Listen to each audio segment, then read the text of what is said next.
Good morning. This is Fire Chief Ron Coleman. I'm standing in my library at my home in Sacramento, California, and I'm thinking about an idea that I'd like to share with you. And it has to do with the past and the present and the future of the American Fire Service. You know, we're a very proud profession. We got a lot of history that's going for us. Probably almost all of us have had an opportunity to read one or more history books of our occupation. This one happens to be one of the ones that I've scanned from time to time, called A History of the British Fire Service. It goes all the way back to the days of the London Fire Brigade and the 1880s. And there's also new history books that are being written. Here, for example, is Firefighters, done by the National Fallen Firefighters Foundation. This is the latest in a series of books that talks about the history of the fire service. Now, a lot of us are kind of reflecting on the history by maintaining collections of the components of the past. For example, if you're an ordinary firefighter, I can probably go into your house and find either some toy fire trucks or a helmet or something such as this speaking trumpet sitting on shelves or in bookcases around your home. Many of us have collected badges, we've collected shoulder patches, etc. And these are the things that make up the past. But the thing I'd like you to think about for just a few seconds is who actually used this speaking trumpet? Who actually wore that fire helmet? Who actually used that fire nozzle that you have in your collection? You see, back here on my shelf, I got some photographs of some firefighters that come out of the 1880s, and they were the ones that actually helped create the past that we now call our history. You know, they had to learn how to do all that stuff. They had to sit down and figure out the ways of getting things accomplished. For example, there's a picture of an early piece of motorized fire apparatus. We didn't just put motorized fire apparatus in the firehouse. We had to write training manuals so that people knew how to operate pumps and how to operate vehicles and so forth. And so what I'm going to talk to you about for the next couple of minutes is not the memorabilia of the fire service. I want to talk about the concepts and the ideas. Here, for example, is a textbook. It's not a history book. It's an original textbook.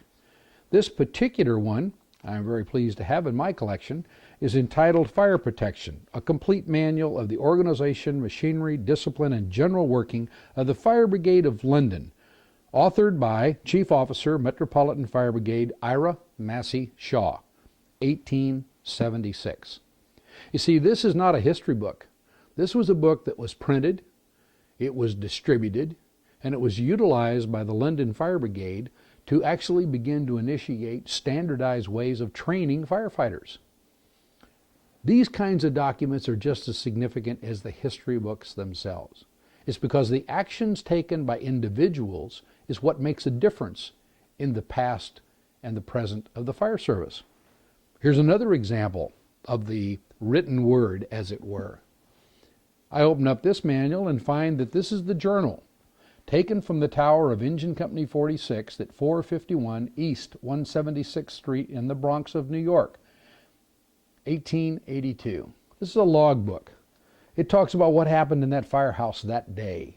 It talks about fire alarms. It talks about going to those fire alarms. It was retrieved from the trash pile by a fellow named Edward Higgins in 1964. It could just as easily have ended up in a landfill somewhere instead of a library. Another example. This one I'm pretty pleased with. I found it in a bookstore many years ago and I paid $1 for it. And what it is the Fundamentals of Firefighting Tactics by Lloyd Lehman, published by the Magruder Publishing Company in Parkersburg, West Virginia, and it is copyrighted of 1940. Now, that was the year I was born. Yet I remember studying out of a revised version of this particular book 20 years later as a young firefighter. Another example. Here's a Fire Guard Instructor's Manual published in 1943, only 3 years after the chief developed his book on tactics and strategy. And as I leaf my way through here, I can see that there is a whole bunch of things that the firefighter of 1943 had to know, but I also notice there's a whole bunch of things that are not in this manual that a modern firefighter has to know. You see, original documents like this are a reflection of change in the fire service. They identify when and where things happened.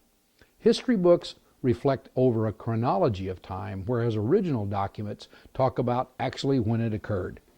Periodically, the fire service takes time to slow down long enough to do such a thing as America burning. Now, you know, the interesting thing about this legacy document is the fact that there are firefighters who have entered the profession, gone through an entire career, and retired, and have never read this book. Moreover, there's some that went through the whole process and never even knew this book existed. And yet, you know what this legacy document does? It identifies the starting and stopping point of many things in our careers, including the creation of the National Fire Academy. I used the word earlier, perishable, and I mean that in a very sincere way. Items are perishable. Here, for example, is a newspaper clipping from probably one of the most well-known days in our current generation, September 11th, 2001. How many of you out there can remember exactly what you were doing that day, that moment? And yet, this is just a piece of paper. And it's high degree of possibility that some of these pieces of paper can be discarded, thrown in the trash, and the written word that followed that particular document disappears forever. Here, for example, is the Chicago Tribune magazine talking about the state of the art with wildland fire crews in the state of Illinois at a certain point in time. These are perishable. They disappear as fast as we toss them in the trash can. So why am I talking about this? What difference does it make to you? Well, it has to do with the fact that we are proposing, and we meaning the American Fire Service, that something be done about it. The United States Fire Administration, which as we all know is a division of FEMA, is studying the feasibility of establishing a National Fire Service Archives, or Heritage Hall, to document the history of our profession. Now you notice I didn't say we're going to document books that have already been written. We're talking about keeping original materials. What we're looking for is reports, organizational minutes, training manuals, pamphlets, magazine articles, photographs, oral history interviews, electronic records that reflect advances in the state of the art of fire services in this particular country. This mission would not include collecting things like fire trucks and toys and things of this nature. We're collecting concepts and ideas. How do you fit into this? Well, if you're like me, you're probably out there collecting this stuff, putting it away. I've got boxes full of material myself. At some point in time, you're going to have to make a decision as to what is going to happen to all that stuff. It's been my personal experience, and I can bear witness to this. I've actually watched several firefighters' collections be sold off at swap meets or garage sales, and I've literally seen original material being hauled to the dump in the back end of a pickup truck. I think that's a tragedy. I think we ought to do something about it. And that's where you come in. It's where all of us come in. What we may start thinking about today is what to do with that material, and one of the answers to that is put it into the Heritage Hall. Now, as this particular project unfolds, it's going to depend on cooperation of people just like you and me. What I would hope that you would do as you collect the stuff is you document it and you refine it and you inventory it and so forth, but that you be prepared at some point to make sure that it ends up somewhere where your legacy is intact. Now, I collect almost daily. My collection's growing by leaps and bounds. I'm sure yours is also. I'd like to wish you well as you continue your collection, but moreover, I'd like you to be thinking about what can your possible contribution be to Heritage Hall.